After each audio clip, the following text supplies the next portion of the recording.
আসসালামু আলাইকুম প্রিয় খামারি বন্ধুরা। আমি আইছি হলো আমাদের চর এলাকায়। এখানে হয় কি, অনেকে গরু ছাড় দিয়ে পালে। এখানের স্থানীয়ভাবে এটাকে বলে বাথান, গরু বাথান। এখানে দেখা যাচ্ছে যে 100-150 করে গরু এক এক কৃষিতে থাকে। ওই যে আমি যদি দেখাই আপনাদের, ওই যে যে চর দেখা যাচ্ছে, ওই সব চর দিয়ে আর কি গরু ছাড়া থাকে। আর দানাদার খাদ্য, এই চরের গরু দেখা যাচ্ছে যে দানাদার খাদ্যটা একটু কম লাগে না বললেই চলে। এখান থেকে নদীর পানি খায় এখান থেকে।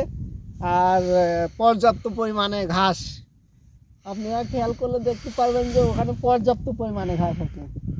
যাই হোক, আপনারা যদি বিস্তারিত দেখতে চান, গরুর বাথানের একটা ভিডিও দেখতে চান, অবশ্যই আমাদের পেজের সাথে থাকবেন। আমি খুবই শীঘ্রই আপনাদের জন্য একটা ভিডিও তৈরি করার চেষ্টা করব। আর ওখানে কিভাবে আপনারা, দেখা যাচ্ছে যে অনেকের আছে যে 5-10 বিঘা জমি থাকে, গরু ছাড় দিয়ে পারলে হয় কি প্রাকৃতিকভাবে বেড়ে ওঠে। আর ঘাসের ব্যবস্থা করলে পারে দানাদার খাদ্যের যে একটা খরচ, ওইটা একটু কম হয়। তো বাথানের ভিডিও দেখতে চাইলে অবশ্যই আমাদের পেজের সাথে থাকুন।